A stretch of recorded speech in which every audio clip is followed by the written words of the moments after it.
Hello दोस्तों, आज का जो विषय है हिंदी, जिसमें हम काव्य खंड में पाठ 9 जानने वाले हैं। पाठ 9 का नाम है झांसी की रानी की समाधि पर। ये जो पाठ है इसके लेखक हैं सुमित्रा कुमारी चौहान। अगर आपने ये जो लेखक है इनका जीवन परिचय की वीडियो नहीं देखी है तो आप ज़रूर से देख सकते हैं। चैनल पर इसकी वीडियो बनी हुई है पहले से ही, और भी आपको लेखकों की वीडियो मिल जाएगी, साथ ही साथ पाठ भी मिल जाएंगे और भी। ठीक है, तो इस पाठ में हम इस पाठ का जानने वाले हैं पद्यांश। ठीक है, तो आपकी स्क्रीन पर पद्यांश इसका दिख रहा होगा कि क्या है पद्यांश में। तो अब हम ये जो पद्यांश है इसका हम संदर्भ लिखेंगे, प्रसंग और व्याख्या। ये 3 चीज़ें हम जानने वाले हैं जितने भी इस पाठ में पद्यांश हैं। ठीक है, सभी के। तो चलिए अब जानते हैं संदर्भ। प्रस्तुत पद्यांश हमारी पाठ्य पुस्तक हिंदी के काव्यखंड के झांसी की रानी की समाधि पर शीर्षक से लिया गया है।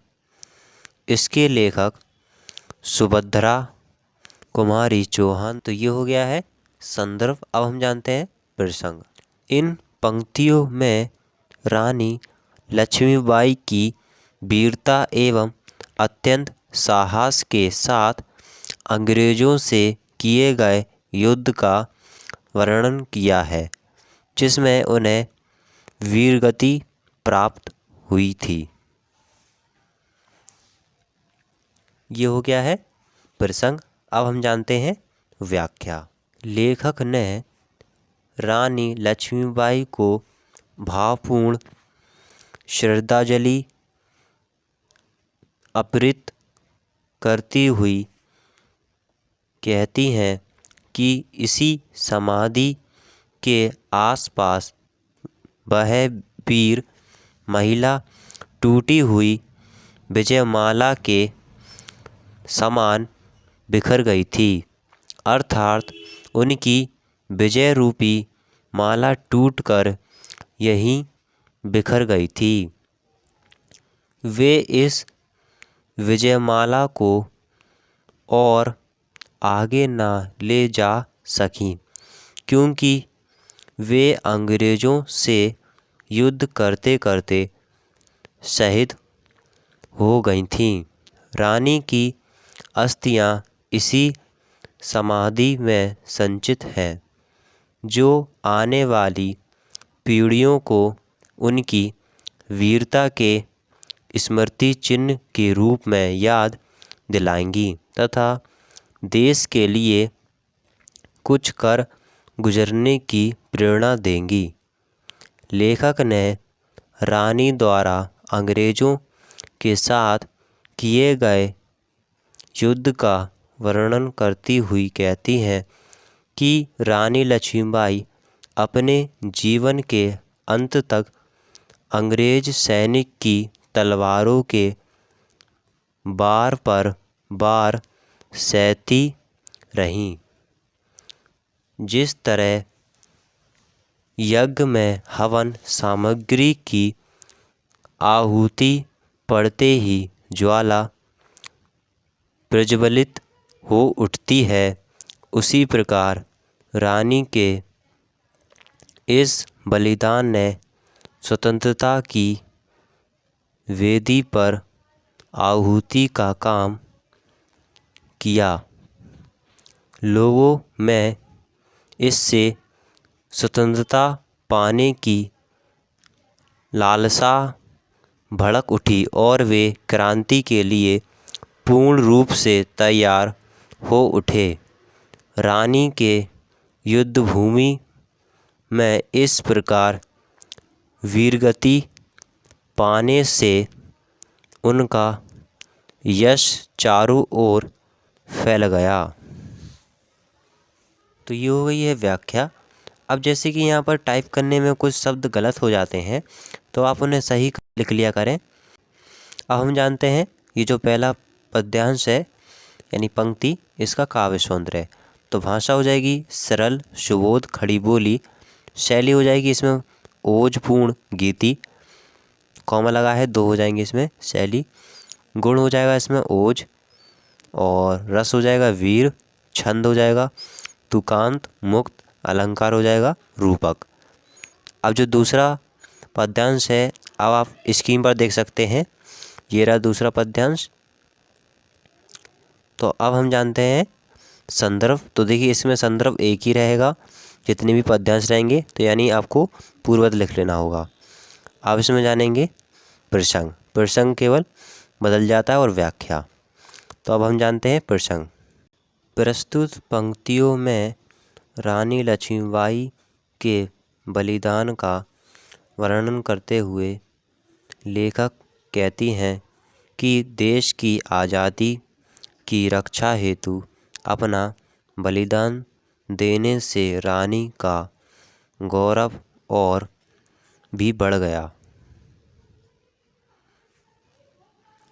तो ये हो गया है प्रसंग। अब हम जान लेते हैं व्याख्या।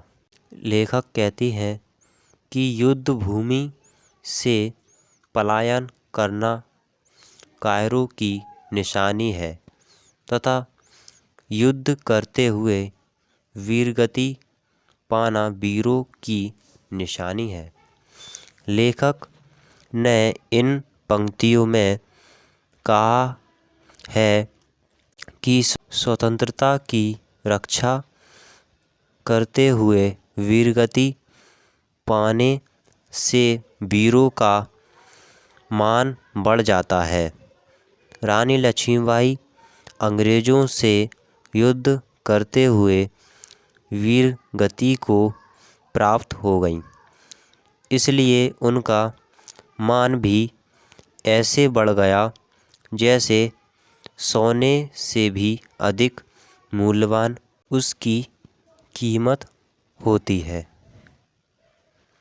रानी ने भी अपना बलिदान देकर हम भारतीयों में स्वतंत्रता की ज्योति जलाई है, इसलिए उनकी यह समाधि हमें बहुत प्रिय है।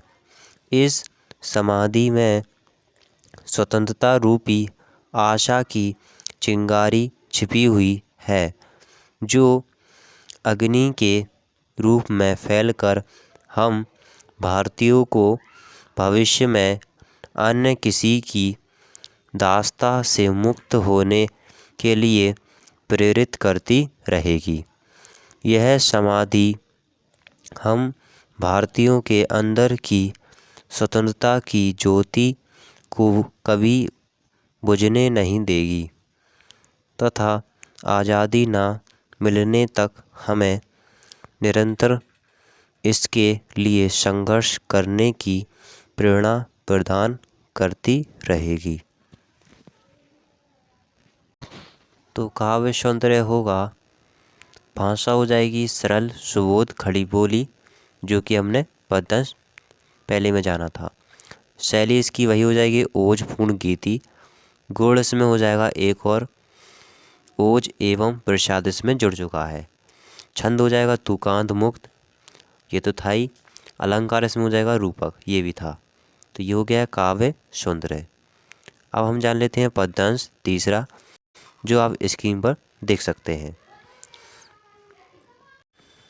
प्रस्तुत पंक्तियों में लेखक ने रानी की समाधि की अन्य समाधियों से तुलना करते हुए उनकी समाधि को श्रेष्ठ बताया है।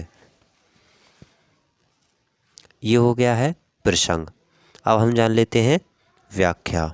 लेखक ने कहा है कि हमारे देश में रानी लक्ष्मीबाई की समाधि से सुंदर अनेक समाधियाँ देखने को मिलती हैं, परंतु उन समाधियों का महत्व इस समाधि की तरह नहीं है। उन समाधियों पर क्षुद्र जंतु जैसे कीड़े मकोड़े, छोटे छोटे जीव जंतु जैसे झींगुर और छिपकलियाँ आदि ही रात में गाते हैं। तात्पर्य यह है कि वे समाधियाँ गौरवगान करने के लायक नहीं हैं, वे उपेक्षित हैं, तभी तो उन पर छोटे छोटे जीव जंतु निवास करते हैं। रानी लक्ष्मीबाई की समाधि गौरव से परिपूर्ण एक ऐसी समाधि है जिसकी अमिट कहानी कवियों की अमर वाणी से सदा गाई जाती रहेगी। इस देश के लोग स्नेह और श्रद्धा से वीरांगना रानी लक्ष्मीबाई की अमर कथा का गुणगान करते हैं। तो ये हो गया है तीसरे वाले पद्यांश का व्याख्या। अब जैसा कि मुझे याद है कि मैंने आपको इसमें जो दूसरा वाला पद्यांश है इसमें मैं आपको रस बताना भूल गया। देखिए इसमें रस नहीं लिखा हुआ है काव्य सुंदर में, तो इसमें रस लिख लीजिए। रस हो जाएगा इसमें वीर दूसरे वाले में, ठीक है। और जो पहला वाला है इसमें और चेक कर लेते हैं, तो इसमें रस है वीर, ठीक है। तो जितने भी पद्यांश है सब में वीर रस है। अब जान लेते हैं हम तीसरा वाला जो पद्यांश है इसका काव्य सौंदर्य। तो काव्य सौंदर्य में होगा भाषा हो जाएगी सरल, साहित्यिक खड़ी बोली, शैली हो जाएगी ओजपूर्ण गीति, गुण हो जाएगा इसमें ओज, छंद हो जाएगा इसमें तुकांत मुक्त, अलंकार हो जाएगा अनुप्रास अलंकार, और रस तो मैंने आपको बता दिया है वीर रस हो जाएगा तीनों पद्यांशों में। तो इस पाठ में केवल 3 ही पद्यांश हैं, ठीक है, जो कि मैंने आपको बता दिए हैं इस वीडियो में। तो आशा करता हूँ कि आपको वीडियो पसंद आएगी। पसंद है तो लाइक कर दें और साथ ही चैनल को सब्सक्राइब कर दें। मिलते हैं ऐसे ही नेक्स्ट वीडियो में।